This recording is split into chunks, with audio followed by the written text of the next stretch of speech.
Hello everyone, welcome to or welcome back to our channel. I'm A, and as much as I hate to say it, final season is coming. So I've been in college for about 4 years now, and in school in general for about 16, which is crazy to say out loud, but I fluctuated from being an average student in school to being a straight A student by the end of high school, and then again an average student in college to being currently a straight A student in university. So in those 16 years, I have had plenty of time to try numerous study techniques and numerous motivation methods to get me where I am today. So today I'm going to be sharing with you guys the most effective study techniques that have helped me survive finals with the least amount of stress. So let's go.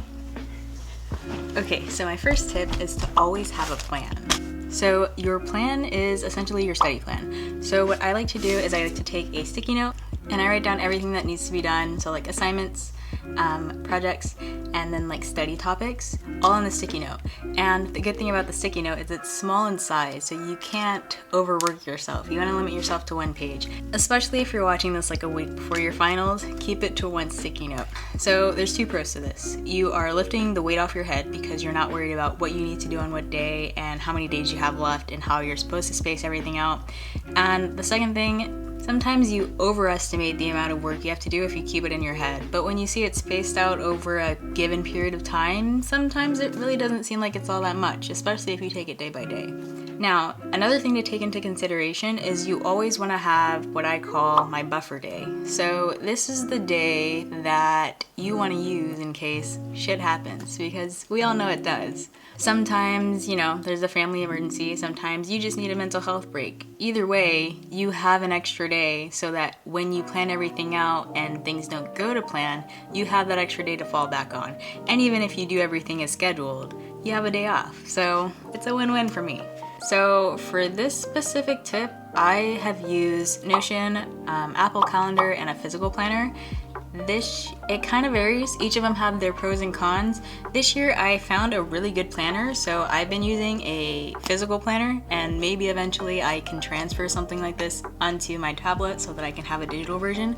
But overall, what I really like about this planner and what inspires my next tip is don't overwork yourself. So in this specific planner, I got this at Target by the way, but in this specific planner it has a today's top 3. Usually when I was making my to-do list and I wasn't using the steps that I've set up until now, I would always overwork myself, as in like writing a master list to-do list for each day. And because that to-do list was unrealistic, oftentimes I felt like a failure if I didn't complete that entire to-do list in one day, knowing that it was unrealistic, but still expected myself to do it. But what's different is as long as I complete this top 3, then I feel accomplished for the day. And if I wanted to, I can add extra things that I could do on the side as well. And what's also good about this planner is it has an hourly schedule on the side, and this ties into my next sub-tip, which is to utilize time blocking. So time blocking kind of ties into Parkinson's law. And Parkinson's law states that work expands to fill the time allotted for its completion. So that means if you don't give yourself a set deadline for a task, but you want it to be done by the end of the day, the task is gonna take the whole day. However, if I schedule that I need to complete this task between the hours of 11 a.m. and 2 p.m., the task has to get done by 2 p.m. So you have a set deadline and you have a set time limit.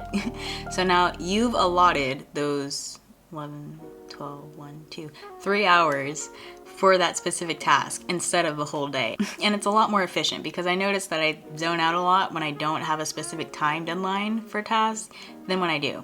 And the last little sub-tip for this part is to finish your final projects as early as possible. So this leaves more time for studying when it's time for the actual finals week, because most times all of your finals are in the span of 1, maybe, if you're lucky, 2 weeks. So if you finish all your projects before that, you have the whole week to study. Now the way that I like to do that is I like to break my task into smaller chunks. So I have a coding project due by the end of this week, but there's 3 questions to it. So the way that I like to span this out is one day is reading the assignment and planning what I'm gonna do.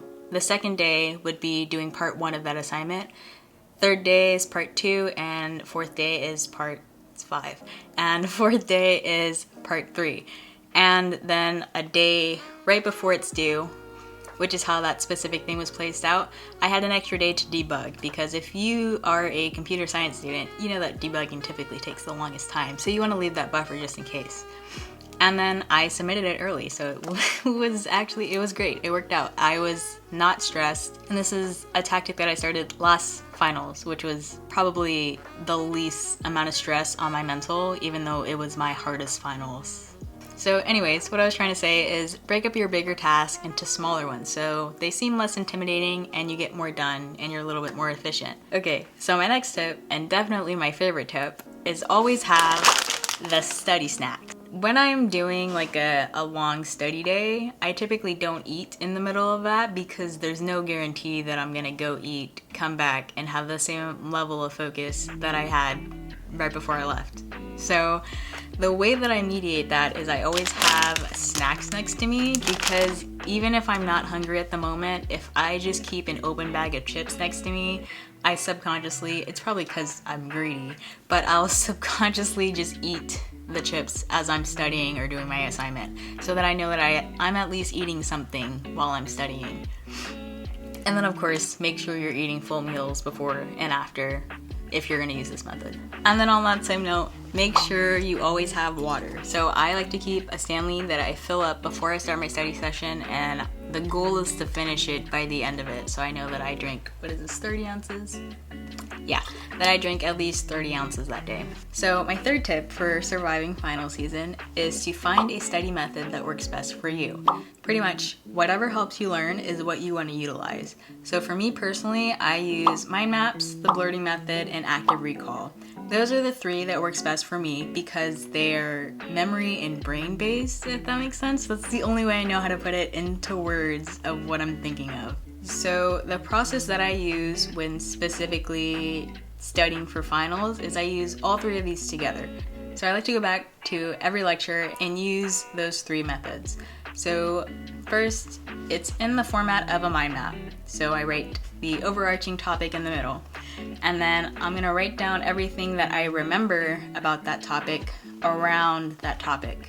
And anything that I missed, like if I left out details or if I completely got it wrong, I go back and correct it. So that's the mind map, the blurting method, and then going back and correcting it with active recall. And that's how I study for my exams. Now my next tip, which I discovered last semester that really helped me with my motivation to study, shake things up. So this could be interpreted in many different ways. One of the main ways that I use this is changing location. So I have a setup at home where I can use my laptop and then a big monitor so that everything is projected in front of me, and that's like, it kind of feels like a little corner because it's kind of boxed off, so it's like a little cubby and I'm in the zone. But if you're getting kind of bored and it's getting repetitive, like you're living the same day over and over again, change it up. You can work at a cafe, at the library, or in an empty classroom. And if your location works just fine, you could also consider changing other aspects of your study routine. For example, I love Dr. Pepper, so when I need an extra motivation to study, I can just make my favorite drink, a Dr. Pepper, or you could go buy one. Or you could do something as simple as use your favorite pen while you're studying. The key is to just try something new that will make you excited to start studying. Also, make sure you bring headphones, specifically noise cancellation ones. And you could also listen to your favorite music, or you could try something new. My personal recommendations, I love lo-fi, and this semester I've really been loving Nintendo music, or just any gaming lo-fi music because there's no lyrics. And the last tip, and probably the most underrated, but one of the most important ones, is to always keep your mental health in mind. And that means making sure that I make time for myself. So this could be something as simple as lighting a candle and really taking your time when you're doing your skincare routine.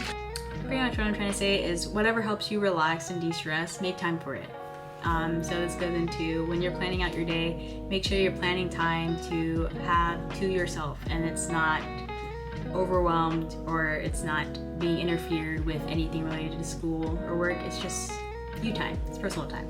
And that is the end of today's video. Thank you guys so much for watching. If there's a study tip that you guys use that I didn't mention, leave it down in the comments below. But if you liked what you saw in today's video, go ahead and give it a big thumbs up, and then also hit the subscribe button down below if you want to see more from us.